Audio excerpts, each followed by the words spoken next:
loving relationship? Well, you can do it by learning skills.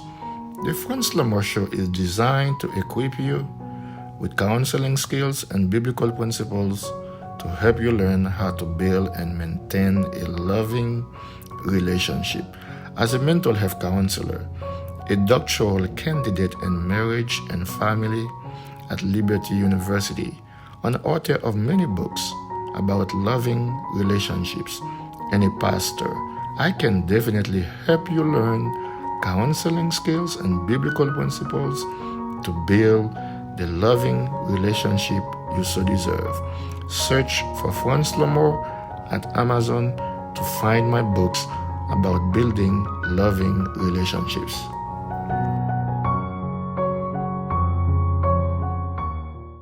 Once again, guys, thank you so much for the privilege of coming into your homes to share love with you.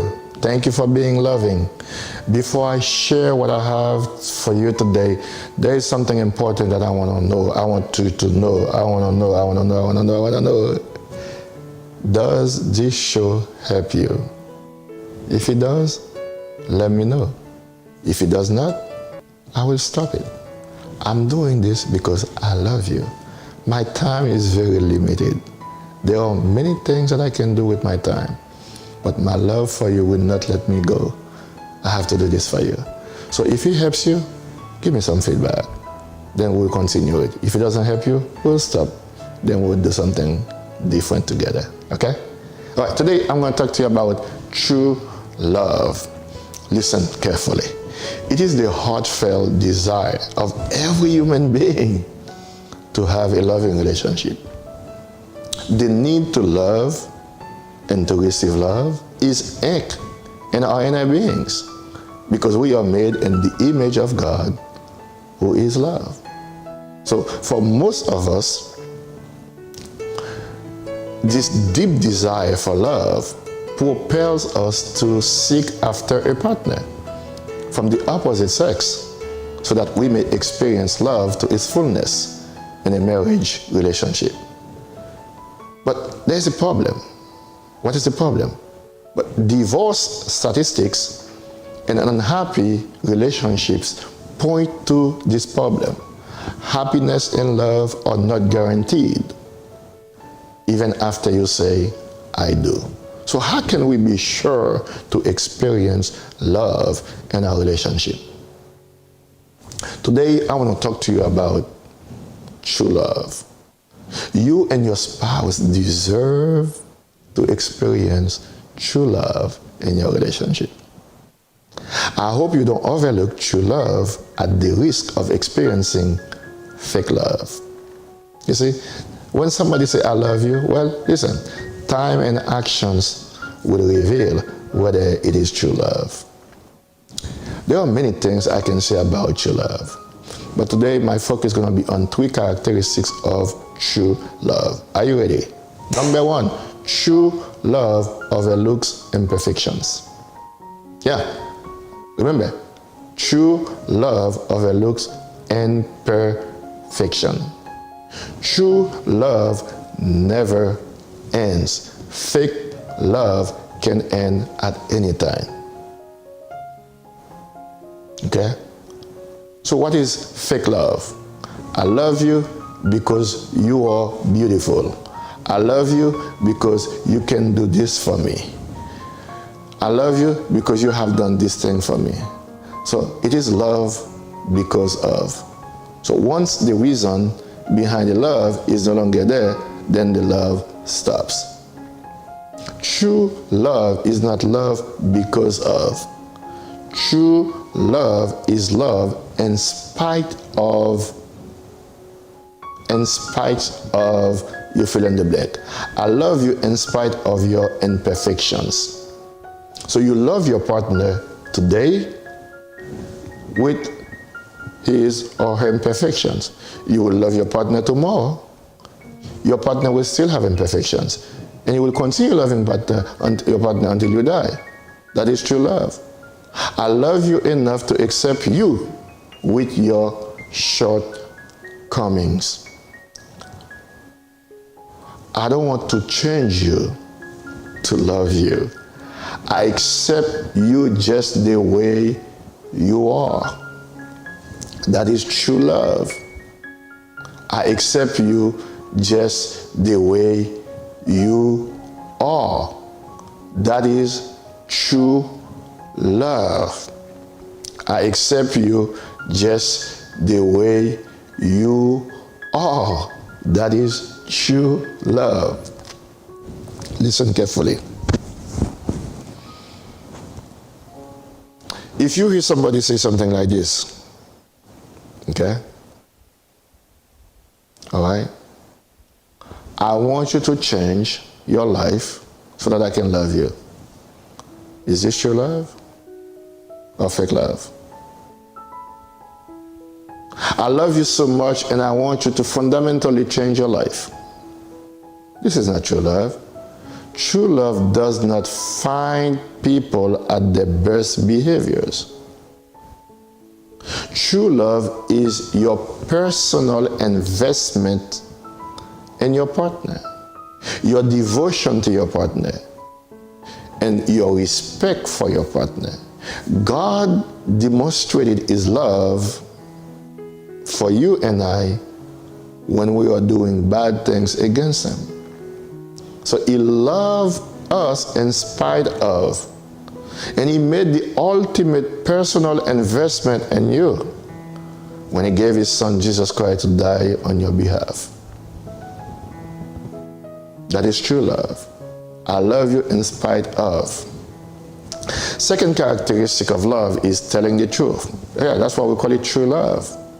Truth and love sleep in the same bed.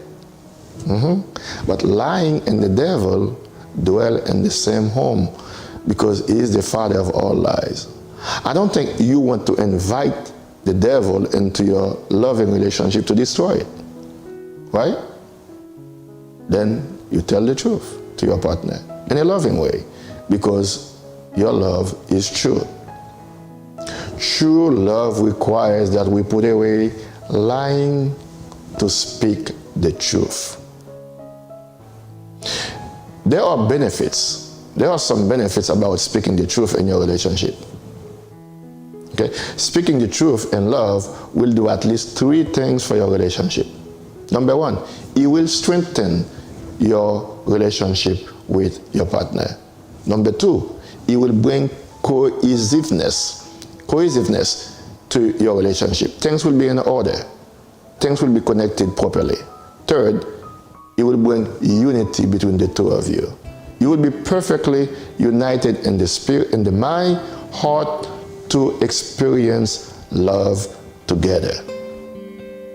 Let me repeat them again. True love. When you tell the truth in your relationship, it will strengthen your relationship. It will bring cohesiveness in your relationship. And then it will create unity between the two of you. Here's how God puts it. Truthful lips endure forever. So you want your relationship to endure forever? Tell the truth. But a lying tongue is but for a moment. You want your relationship to be for a moment? Keep lying. It won't last. Your relationship won't last. So the third characteristic of true love is doing good. When you do good, you feel good. Your partner feels good. Partners who plan what is good for one another will find true love. True love consists of doing good for your partner. Doing goods are required if you and your partner want to build a loving relationship.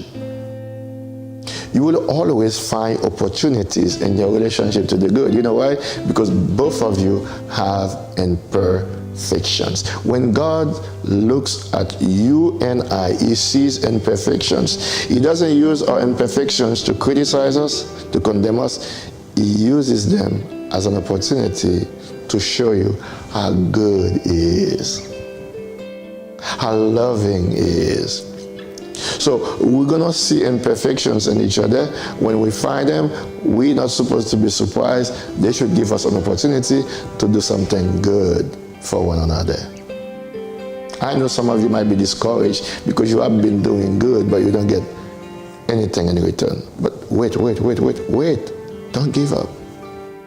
In due time, you will reap a harvest of love. Don't give up. Keep doing good because you are loving. It has nothing to do with your partner, but everything to do with who you are. So as you have opportunity, do good to your partner. So doing good is the product of true love.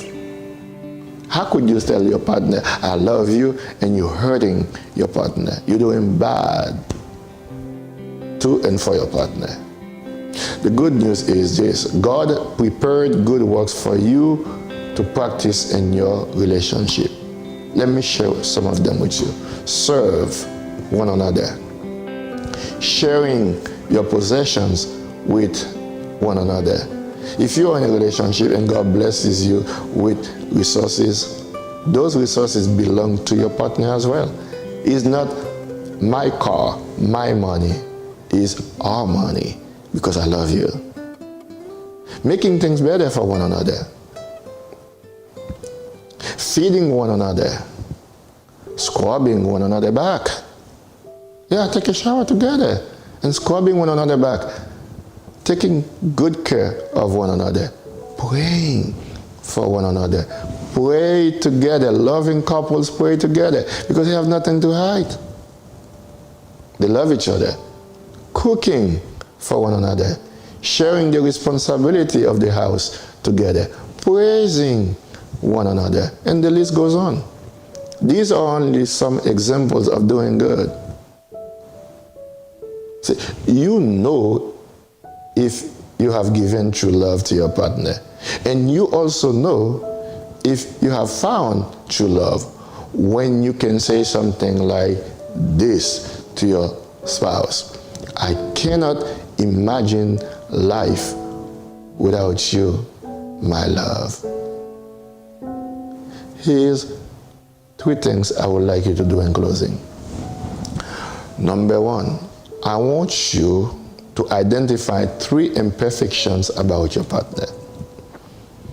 Identify, do it purposely. 3 imperfections about your partner.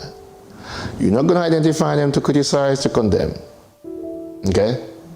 Once you find them, then say something like this: I don't like these imperfections about you, but here's what I want you to know. I want you to know that I love you more than them. Number 2, if you have a secret, tell the truth. If you don't have any secrets, then say something like this to your partner: honey, I love you enough to tell you the truth no matter what. Because truth is the proper foundation to build a loving relationship. 3rd, say or do something special to show that you value your partner.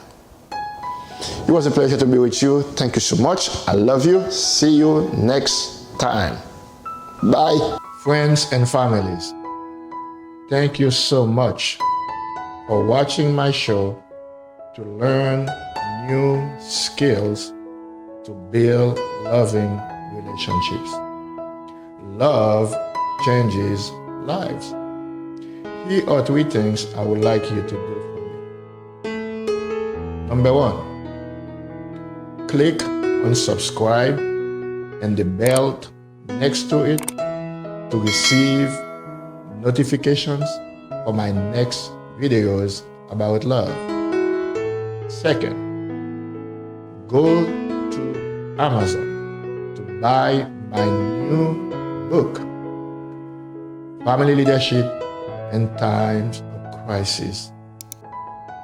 You will learn and use 5 strategies to successfully overcome any crisis you and your family this. Last but not least, go to my website, www.roncelamore.org, to ask me for help and resources about your mental health and relationships. Again, thank you so much for your kind support. Join the movement of building loving relationships together. I love you. See you next time.